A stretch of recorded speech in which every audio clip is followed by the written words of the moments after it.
Hey there, Knicks fans. How you doing? It is your boy, Jonathan Macri, with you for another edition of the Knicks Film School Postgame Show presented by FANATICS Sportsbook. I was just looking up here. Shout out to landofbasketball.com, which I trust the accuracy of this nice website here, about how many times in the Knicks history in their franchise they have won 9 regular season games in a row.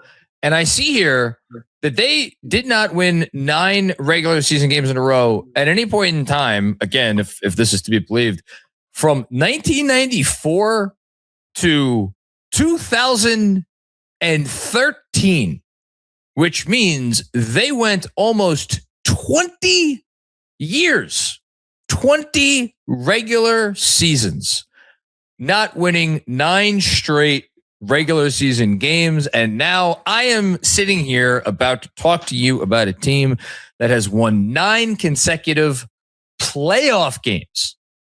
What a time to be alive. What a time to be a Knicks fan. You're damn right. I'm cracking open a beer after that one. Man, what a win. Really, what a win. This is going to be one of those wins. Look, it doesn't have quite the amount of exuberance as last night, because last night was a win for all time. Last night was truly a generational win, the sort of win that you will tell your kids and your grandkids about someday, if they did not witness it themselves. This is going to be one of those wins where you're going to look back years from now. Hopefully we look back fondly years from now. They still have 2 more wins to go in this series. 2 nights ago. Thank you, Mark. Two nights ago. Thank you for the correction. This is going to be one of those wins. Probably we'll look back years from now, assuming the Knicks could get 2 more wins in this series. And we're going to say, 109-93. Yeah, I guess that was a pretty easy win, right? The Cavs down bad after what happened to them in game 1, and they didn't really have the fire. No, this thing was stressful as all hell for, I would say, the better part of certainly 3 quarters. And I would argue that the stress of tonight went into even the 4th quarter.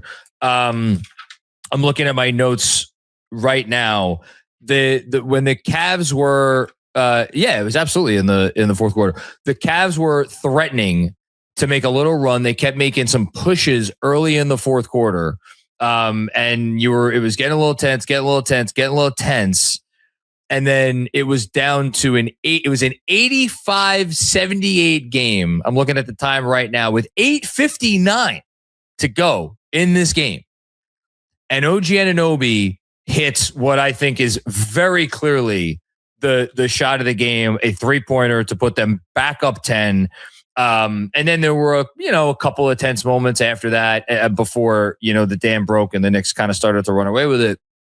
But think about that. This was at one point in time a 7-point game with 9 minutes left to go. And as we know, because the Knicks 2 nights ago came back from 22 down with under 8 to go, 7-point game, that's nothing in the NBA. 7 points. I mean, if you have a 7-point lead with a minute left, it's not safe. And we've seen those sorts of things happen in this playoff. So this was absolutely a hard-fought, well-earned victory, and one that featured a lot of interesting storylines. And we're going to go through all of them right now, starting with a gentleman. I'll call him a gentleman. I think he would like to be referred to as a gentleman. Who I am somewhat fond of, and his name is Josh Hart. I think it's funny. I think Cat is probably of all of like the stars that the league has had over the last 10 years. Cat has probably been the one that has engendered the most vociferous conversations with folks across the league. Because it doesn't matter if you're a fan of what team you're a fan of. Even before Cat got to the Knicks, you probably had an energetic conversation about Karl-Anthony Towns and what was he and what wasn't he. So it's weird to say this now that Cat is on our team, but I would argue that no player over the last 2 years in this era of Knick basketball, right? This current like contending core, post Cat trade, post Mikal Bridges trade, I would argue that no player has been as much of a lightning rod as Josh Hart. And the thing that makes him a lightning rod, and the thing that makes him such a fertile ground for good and sometimes not good basketball discussion, is that as much as people like me want to sit up here and say, how dare you ever question Josh Hart, I'm not right. And as much as other people in other camps want to say, well, look at the data, look at the evidence, look at what this could be if you maybe don't lean into this guy who has this clear flaw so much, they're not 100% right. Nobody's 100% right. And that's because Josh Hart, the version of Josh Hart that we get it's not one version, because there are different versions of Josh Hart. And we saw those different versions. We have seen those different versions play out over the course of this playoffs. And we even saw those different versions play out over the course of this game, when we were getting basically towards the end of the first half tonight. And you were watching him, and you were watching the Cavs defense treat him like he was an usher in the aisle at MSG in terms of how they were defending or not defending him. And watching him, be left open and take threes and miss threes. And you're seeing how clogged the spacing was for Jalen Brunson. And you're seeing the lack of room to move around. And you're seeing the Knicks, offense. It's like getting baskets is like trying to get water from a rock. And you're like, guys, you just did this last night. You went 5 out. You outscored the other team 44-8 with that lineup. Maybe go to it. And it's not that it's hate on Josh Hart. It's about what is the alternative option that you could have, which then puts the onus on, all right, well, why? Why do we stick with this player for so long? Why do we put ourselves, as Knicks fans, put ourselves through this?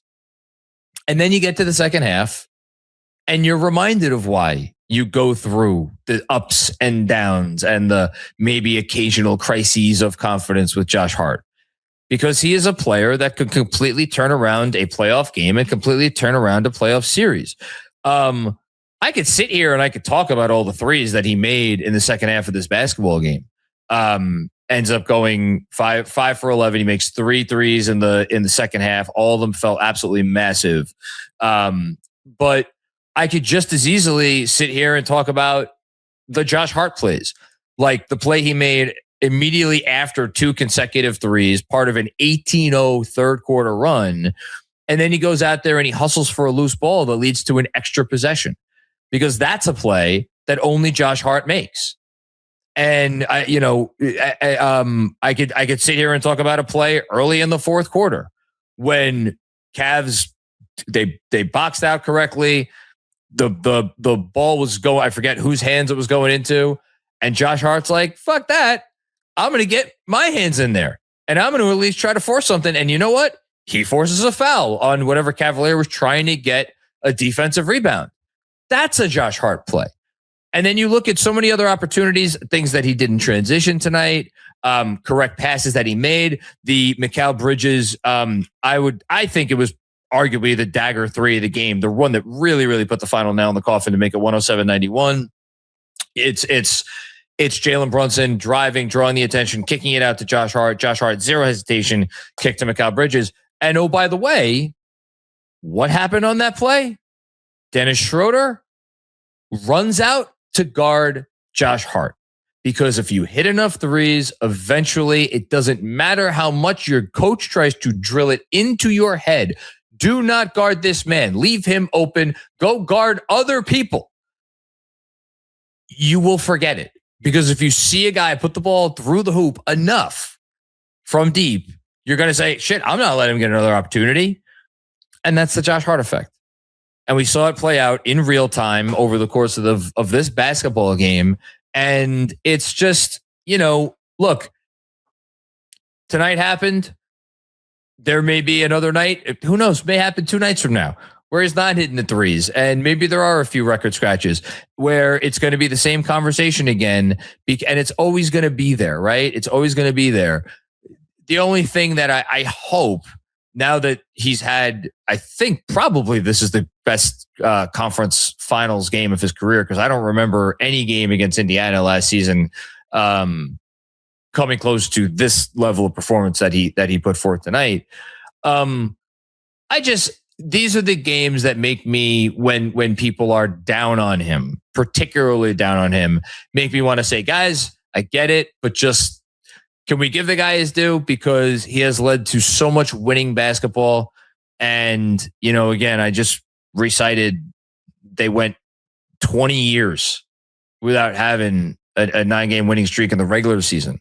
And this is an organization now that is winning 9 straight playoff games. Josh Hart's an inextricable part of the fabric of this team for both reasons, on the court and off the court. So I think he has to be the first storyline. But I think up and down the roster, you can point to a lot of contributions and a lot of guys that did a lot of things, maybe not in the ways that we expected them to do tonight, but in the ways that led to winning basketball. If I'm just going in order of players that I think deserves the most credit, not far behind Josh Hart has to be Mikal Bridges. Because Josh Hart, 26 points on 21 shots. Mikal Bridges, 19 points on 12 shots. Every time the Knicks needed a bucket in this game, it felt like Mikal Bridges was the one there to get them the bucket. And that's to say nothing about what he did on the defensive end of the floor. And he has been, capital B, brilliant on defense, really for the entirety of the playoffs. The offense got going in game 6 against the Atlanta Hawks. The defense has been there from the opening tip of game 1 against the Hawks. And he carried that forward, obviously into this game, played 40 minutes along with Jalen Brunson. Jalen Brunson, 40 minutes. Again, talk about that this game, the final score is very deceiving. Some very touchy moments in the opening couple of minutes of the fourth quarter. Mike Brown, who I thought, by the way, coached a brilliant, really, really good game. I know there was some misgivings about why aren't you going back to 5 out in the first half. I have a theory as to why he didn't maybe go to it as quick. I think he wanted to give Josh a chance to get himself going, and hey, it worked. But I thought he coached the perfect game. He was like, I'm not fucking around. Brunson, go back in. Brunson, 40 minutes. Bridges, 40 minutes. Those two guys came up huge. And while I'm talking about Bridges, it's as good a time as any to talk about the defense. Cavaliers scored 93 points in this game and scored 44 points in the second half. Knicks defense started the first quarter, certainly, because the Cavs, it felt like the Cavs had a bunch of points midway through the first quarter.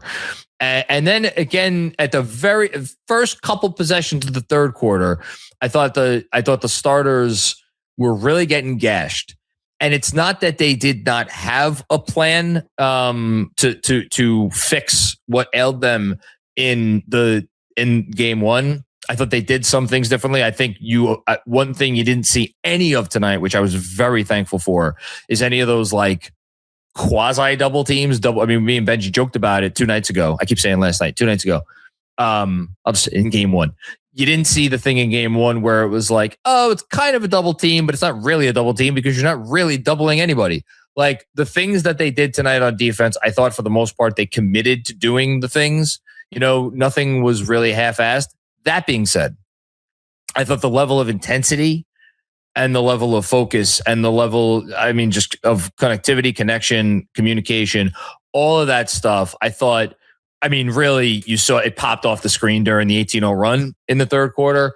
But just generally speaking, in the second half, I thought their defense ratcheted up another level. There was a play in the fourth quarter where I think it was Donovan Mitchell turning the corner with, might have been Shamet trailing, might have been Hart trailing. I honestly forget who was trailing. But Cat was the guy that they were targeting on this particular possession because it was either, I forget who Cat was guarding, it was Mobley or Allen, came up to set the screen. And Cat moved his feet brilliantly and completely walled off the Donovan Mitchell drive. And that's just one play that sticks out in my mind. I thought Brunson had a really nice game defensively. I thought it was a really energetic game from him defensively. And credit to the Knicks that the first time I'm mentioning Jalen Brunson and the first time I'm mentioning Karl-Anthony Towns were in a defensive context, because you won this game going away and neither of those guys scored 20 points, which it's going to be a theme, I think, tonight. It is a testament to the basketball team on the roster that Leon Rose has built. Now, Karl-Anthony Towns, very good offensive game. I thought him working the Cavs defense, and boy, was he working the Cavs defense at the start of the second quarter. I thought that was very important in what was at that point a nip and tuck game. And I thought he got himself going there. And then I thought the fact that he took some threes, again, 5 threes, same as last night, made 3 of them. It's always better when he makes them. But I thought Cat figured out some things in this game, which is a big thing against this opponent, because the Cavs have had his number often over the last few years. And he has always, even games he has scored well against Cleveland, I think he always kind of looks out of sorts. I think he looked good. I thought Cat, like, his process on the offensive end for me was hashtag meaningfully improved from game one. And then Brunson had an off shooting night. I mean, all those shots that were going down in the fourth quarter last night, a lot of those same shots he took tonight, and they weren't going down. But as is often the case, when you need Brunson to be Brunson, or I should say, what's the quote? Everyone's better than Jalen Brunson until it's time to be better than Jalen Brunson. Well, nailed it. There you go. See, I got it. He was Jalen Brunson. Ends up finishing with 19 points on 16 points, or 16 shots. Of course, the number that stands out for him the most, and I think Andrew Claudio, this is a career playoff high.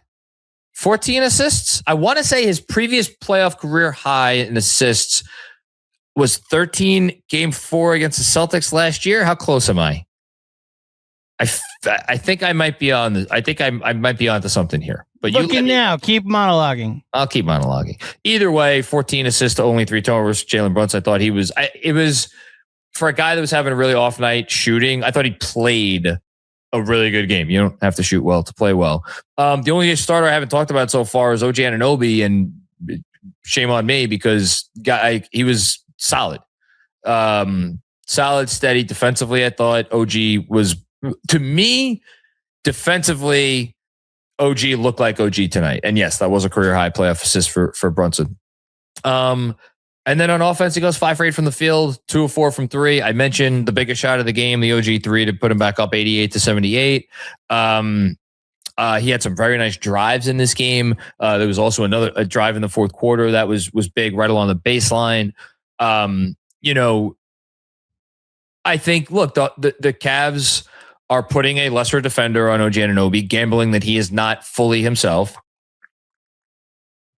And I think they're right in terms of assuming that he's not fully himself. And you know how I know he's not fully himself? Because he played 32 minutes on a night when Mikal Bridges played 40 and Jalen Brunson played 40. OG Anunoby, like, there were multiple stretches of this game, just like there were multiple stretches of game one. And Andrew, who I'm going to bring up here in a second, because I think I'm covering most of my bases here, had a theory at halftime that maybe OG, it's like we're going to play him 14 minutes in the first half, and then if we would play him however many minutes we need to in the second half, ends up at 32. So that, if I do some quick math, that's 18 minutes in the second half. So I used him more in the second half. But yeah, all 5 starters played really well. And this was just as a basketball game, this was starters versus starters. Cleveland, very, very, very, very, very little off their bench. The Knicks, not a big bench game from any one player. Like Shamet, obviously, after that great game, went scoreless tonight, but I thought his minutes were good. Defensively, he was very impactful once again. 4 rebounds for Landry Shamet too, notable. Jordan Clarkson, only a couple of buckets, but I thought they were important.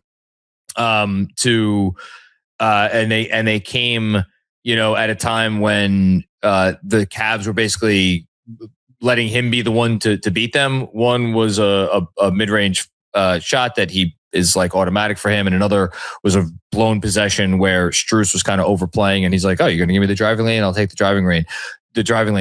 Deuce, off night from Deuce, even though he was the leading scorer off the bench, only 2 for 9. There was that weird possession where Deuce was like, "I'm calling my number," and then I'm calling my number again. Don't usually see that from Deuce, but look, he may be trying to get himself going. I never mind that. I thought he defended well. So yeah, not a off the charts game from anyone on the bench. Mitch, went to the only 12 minutes, but first half minutes, I thought he looked a little off. I thought he made up for it in the second half.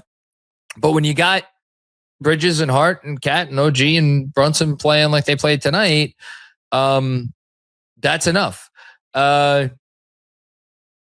I think I covered all the bases. I'm going to have Andrew Claudio come up here and join me.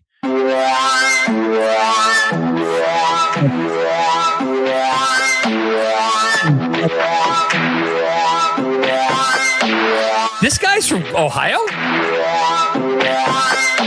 This guy's not from Ohio. Listen, John, you got to understand something.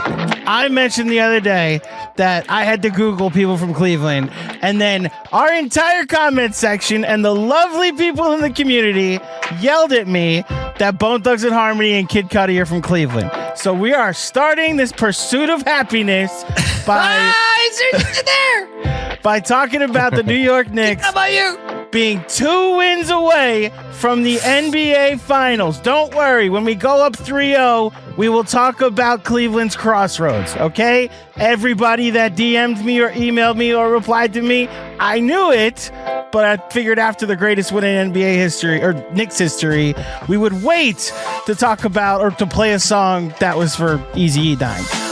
Cleveland! What's up, James Harden? You're 11 for 32 in the series. Was waiting for playoff Harden to show up. For 32. He was 5 of 16 in game 1. He was 6 for 16 tonight, John. 6 for 15, yeah. 6 for 15. Fine. Excuse me. No, John corrected me. You're 11 for 31 now. Okay. Cleveland. Listen, valiant effort. You went through as many games as possible. Don't worry. We'll give you some quick rest in a few games. The New York Knicks. Never doubt Josh Hart, by the way, John. I'm so sick of you doubting Josh Hart. Mark, do you believe he was doubting Josh Hart? How dare all the calls for him to play 20 to 25 minutes. I needed more Josh Hart tonight. Fuck your 5 out. I just need 5 threes from Josh Hart. Wow. The New York Knicks, folks. You want some stats for your ass? The Knicks have won 9 straight games. They have a point differential of plus 212 in that stretch, which is the largest in NBA history over. So the plus 212 is the largest in NBA history over a 9-game stretch. Over a 9-game winning streak. Their point differential for the postseason is plus here. Kid Cudi, thank you.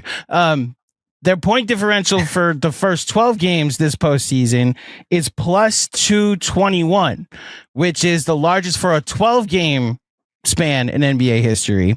And the largest point differential in NBA history, John Macri and Mark, yes, is plus 230 by the 2017 Warriors.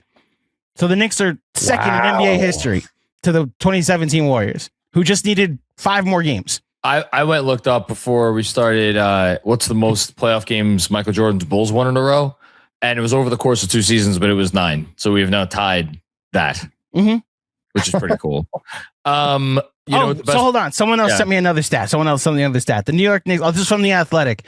They're the 13th team in NBA history to win 9 straight games in the playoffs.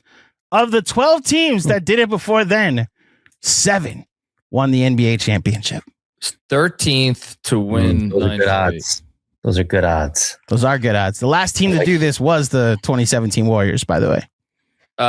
Who won the first 13 of the first 15? Won the first 15 of the postseason. Right. You know what the best part of your playing the Kid Cudi thing? According to Wikipedia, born and raised in Cleveland, then Cudi moved where? To New York City because he's like, I gotta get the fuck out of Cleveland. Best part of Cleveland, you move. Okay. Mark, I didn't mean to pull you up. My bad. That's okay, man. That's all right, so we're all hanging out. Hey. What's up, Mark? Cheers. How you doing, guys? Cheers. Doing great. Cheers. Yeah. By the way, I'm drinking my Stiller soda and Tito's. Hey! Oh, where on Long Island did you find Stiller soda? I was about to say, I don't know where to look for it. Your buddy. I ordered it online. Oh, okay. You made that sound like you had to. That was very shady. That like you had to go find it in an alley somewhere off the back of a truck or something. I would buy Stiller soda off the back of a truck. I would too. I just want to know where Stiller soda is anywhere near me. Shout out Ben Stiller. You are a Knicks fan. Damn right. Guys, the Knicks are 2 wins away from the NBA Finals. They are. What didn't I hit from this game that I should have hit? That Sam Merrill is a loser. So, look, we could talk about Cleveland. You mentioned James Harden. I actually think Harden has played, other than the fourth quarter defense in game one. And his first quarter defense in this game, but also his second quarter defense in this game. But then there was his third quarter defense in this game. And just in case you missed it, his fourth quarter defense is also bad in this game. So the thing that would frustrate me if I was a Cavs fan the most, that fucking game one, but just Donovan Mitchell has not been bad through 2 games. I thought he was good tonight. It was good. I personally don't think James Harden has been terrible. I'm curious, since you love to hate listen, or no, it's not hate listening. It's whatever you listen, however you listen to the Chase. I enjoy the Chase Down. They're a very good podcast. No, I don't mean to imply that you don't, but it's much more fun to listen to them after a W. I'll tell you that much. I am curious how they would assess James Harden's performance through 2 games. That's all I want to say. I don't think he has played poorly. I don't think he's played well, but I don't think he's played poorly. Mobley and Allen, I guess there's a world where you want to say Mobley, you got to take more than 8 shots and you got to impact the game more from a scoring perspective in a game like this. It was a soft, 14 points on 8 shots. Allen's been great. He's been great on the boards, Okay. So it's just that who else has shown up for them? Schroeder had 4. Strus was 1 for 7. Sam Merrill, you mentioned 1 for 8. That he tried Tyson tonight. That looked great. Didn't work either. They look like a team that's played 16 games in the last 33 days. Is it just that? Right. I think that's what it comes down to. They are a team that didn't have a week and a half off, and they're a team that just blew one of the biggest comebacks and biggest collapses in NBA history 2 days ago. We jumped on the watch along tonight, and you asked what my thoughts were going into this game. I know your process that we're not allowed to talk about the game until it's 000 and about the next round until the 4 games are won. I respect that. I have said to many people over the past 2 days since game 1 happened that obviously aren't you because I'm respecting your process, but then I finally said it to you. If the Cavs win this series, and I said it before game 2, if the Cavs win this series, it will be the most impressive series win I have ever seen because they will have survived that game. They will have survived blowing that game and then still winning 4 after it. We experienced it last year. The amount of energy you have to expend to come back and win the next game, it feels like you're trying to win 2 at once, which is why I think you saw some of the exhaustion in that second half, why the Knicks were able to go and run away and build a double-digit lead and never let the lead get that close, and the Anunoby 3 was big. It's just the reality of how this works. If they do it, it's the most impressive thing I've ever seen. I'm just letting you know. I keep saying it to myself because I want it to be as real as possible, and it actually is real. They're 2 wins away from the NBA Finals and in complete control of this series. Yeah. Oh, and by the way, we also talked about this on the watch along.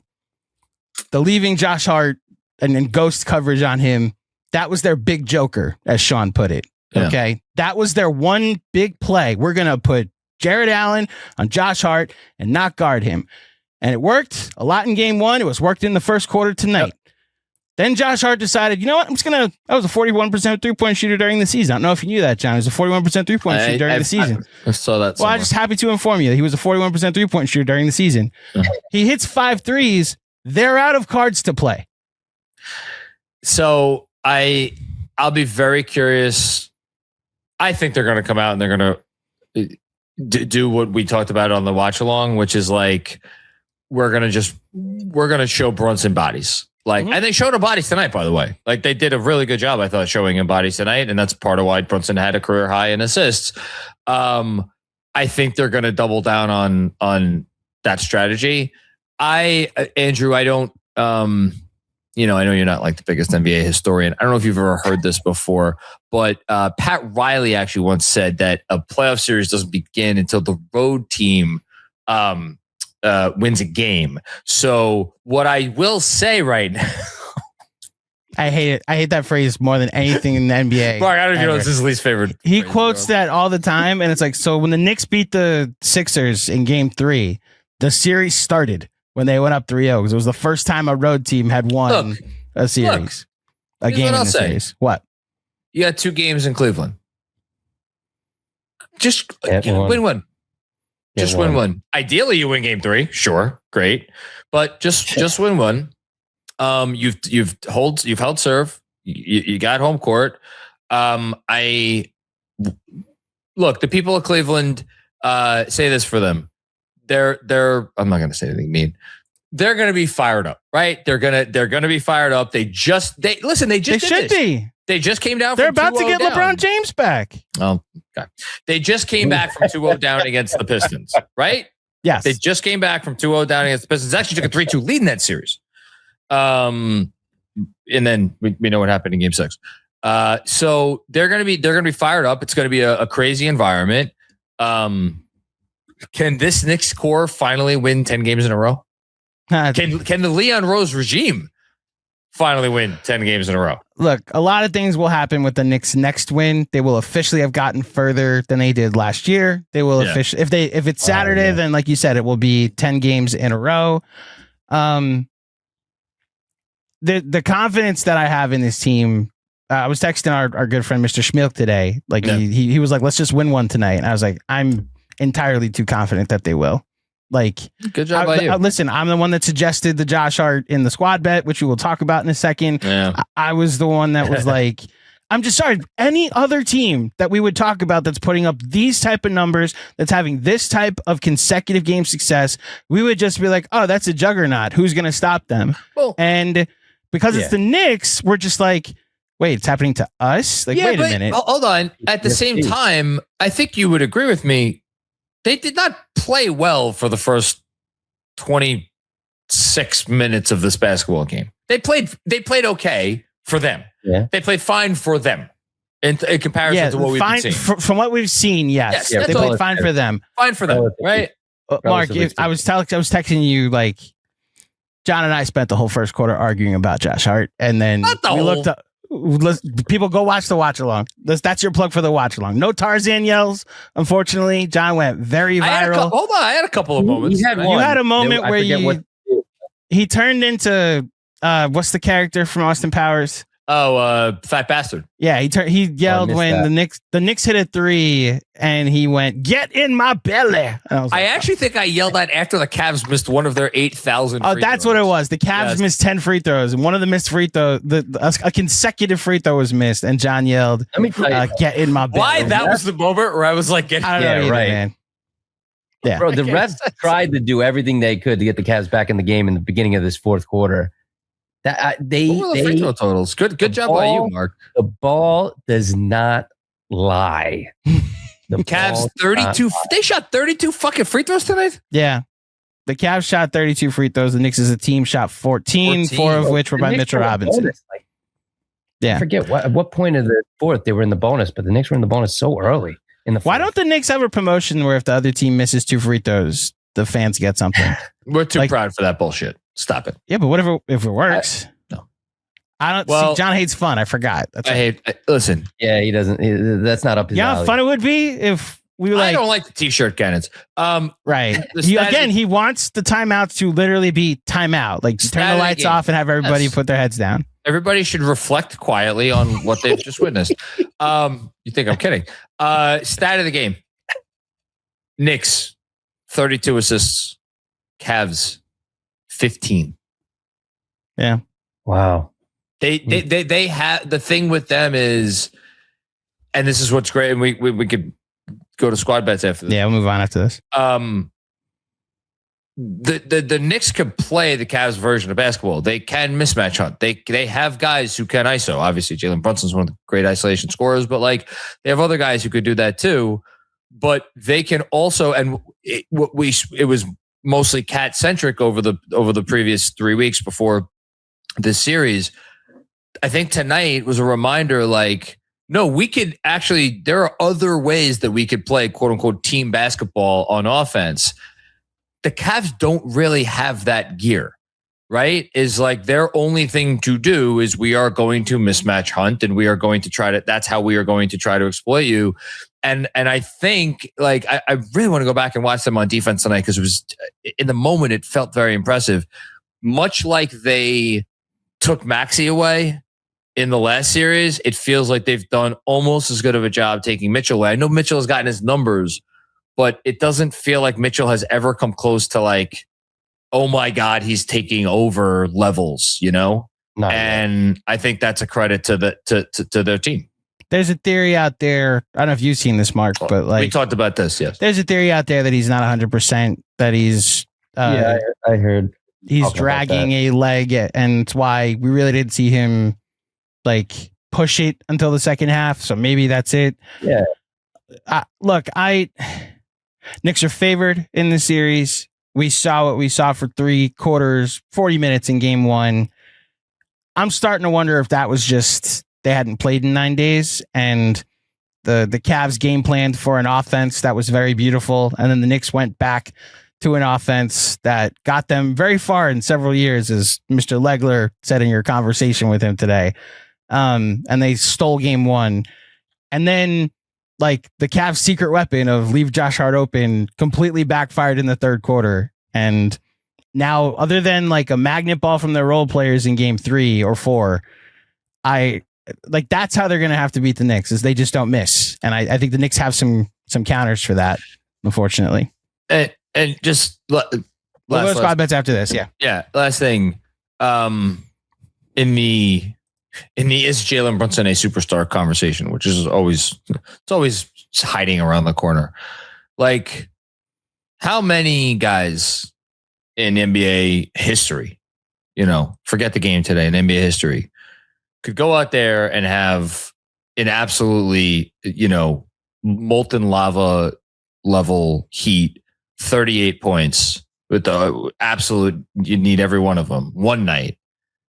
And then 2 nights later, go out there and be, John Stockton or Steve Nash and have 14. It's like the ways that he impacts the basketball game. And I think it's funny because we spent some time over the last like 2-3 months of the season.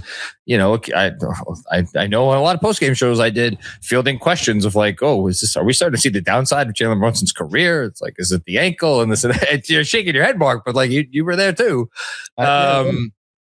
This guy's playing the best basketball of his career. And it's like, look, you want to talk about destiny and like, if they're ever going to do it, maybe this is the year to do it. I don't know that he could play that much better than he's playing right now. And yet, as I say that, you know what he hasn't done in this series yet? Through 3 games, he hasn't hit threes. Nope. So there's like a Jalen Brunson magnet ball game potentially coming too. Not crazy. Not crazy at all. Look, 2 days from now, the Knicks are going to play game 3, and we'll have a chance to move to 1 win away from the NBA Finals, a place they have not been like within 1 win from the NBA Finals. Don't talk I'm simply just saying. Don't talk about it yet. They have not been in that. See, this is the process that I'm talking about. I can't even talk about what would happen if they do win 1 more game this weekend. So regardless, shout out to the over 3,000 people watching in the chat. We're going to go through our squad bet for tonight, presented by FANATICS Sportsbook. Sam Merrill, you loser. So we went with some confidence in Josh Hart. I was the one that said, I think Josh I want to volunteer that. So anybody in the Hart Hive doesn't yell at me. Okay. Josh Hart, OG Anunoby, Sam Merrill. Oh, I have rebounds on here. It was 8+ points. 3-pointers. Threes. 8 plus threes made. Apologies for the graphic mix up. For those who are new to what a squad bet is, the best and smartest way to parlay from our friends at FANATICS Sportsbook. You pick a category, a stat category, points, rebounds, assists, made threes. Then you pick a target. We picked 8 plus threes, and you picked 3 to 6 players to hit said target. We got this parlay at plus 230. You know what the irony is? What? That what happened tonight is exactly the spirit of squad bets, because it's like, oh, Sam Merrill, the safest bet on the board to hit a bunch of threes because the Cavs going to need him to hit threes. Well, what if Sam Merrill has an off night? That's okay, because if you do squad bets, the other people in your squad bet can pick up your squad. And guess what? That's exactly what fucking happened. Josh Hart hit 5 threes, and OG did his part. He hit through. Sam Merrill hit 0. Sam Merrill goes 0 of 7 from 3. Josh Hart, that has the magnet ball game a lot of us thought he was going to have, hits 5 threes. Anunoby hits 2, so we're at 7. Needed Sam Merrill to go 1 of 7 from 3, and he doesn't. Now, as we talked about during the watch along, join us on Saturday for the next watch along. We would gladly sacrifice the squad bet if it meant the Knicks won. Yeah. Guess what? We could have had our cake and ate it too. Shout out to Fred Katz. So, Sam Merrill, you are dead to me. And Josh Hart, you are forever alive and well here in the Big Apple. What? This is the greatest. Hold on, I want to put this up on the screen. What This is just too good. What are you putting up on the screen? Don't worry. Okay. Well, smart. While you figure out how to screenshot, I know how to do. How are you? I'm going to post this. We have a watch party on this Saturday. Right. For those who want to come watch the Knicks play the Cavaliers in Game 3, join the KFS crew at Pen 6 in Midtown. Free entry with RSVP. Go to the link that is on the screen, which will be hyperlinked in the episode description. I will put it in the chat in just a little bit. Join the Knicks Film School crew for another Knicks Film School watch party.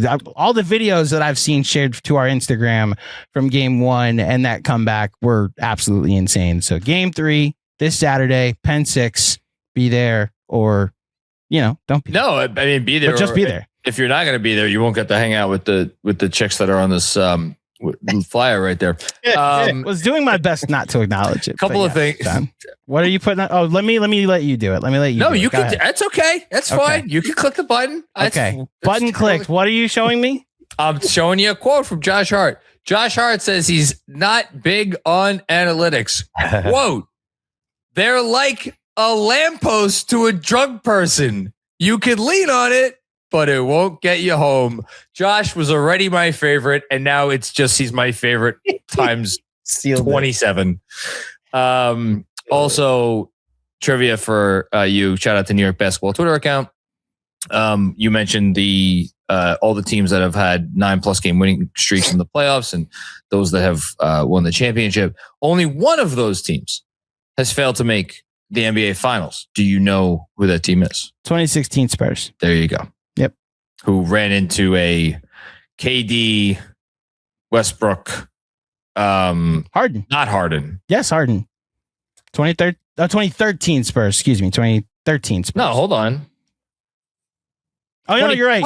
Sorry, no, 2012. You're right. It's a 2012. So it's the 2012 Spurs that won the first 10 games of the postseason. Yep. Were had a huge winning streak to end the regular season as well.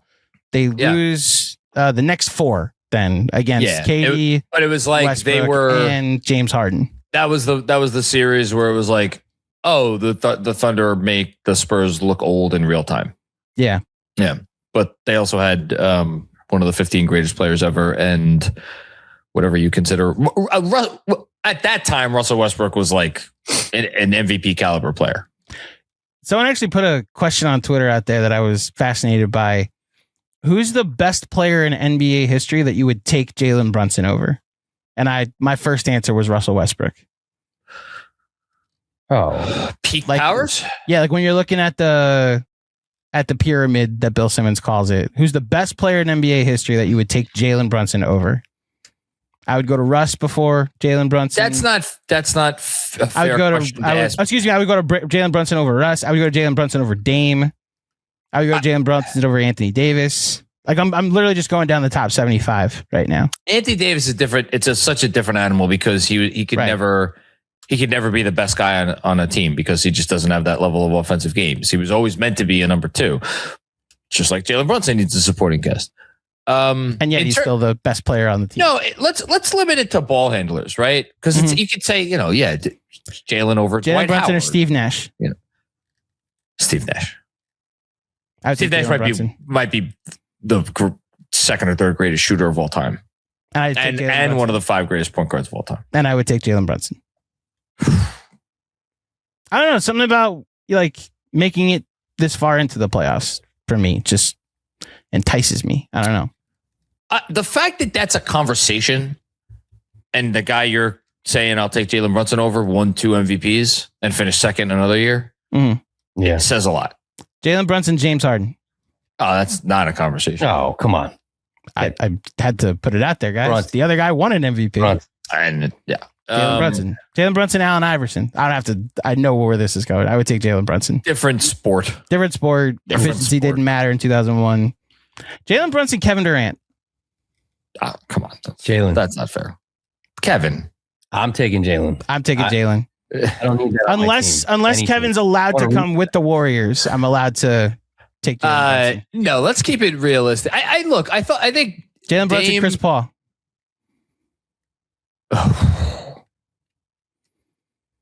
I love Paul in his prime, but I don't know. Prime Paul was all defense caliber.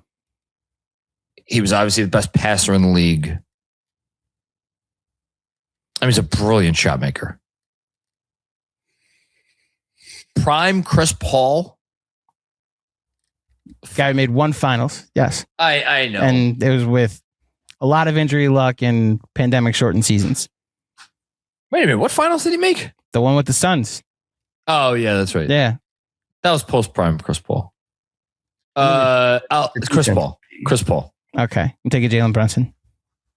No, I think Russ is the right way to go because Russ, there was always some inherent flaws in his game where, as like Zach Lowe would mention on the pod, like there was always those 5 shots per game where you're like, oh my God, if you could just not take those 5 awful shots that or there's no need to take them, you'd be the best player in the league.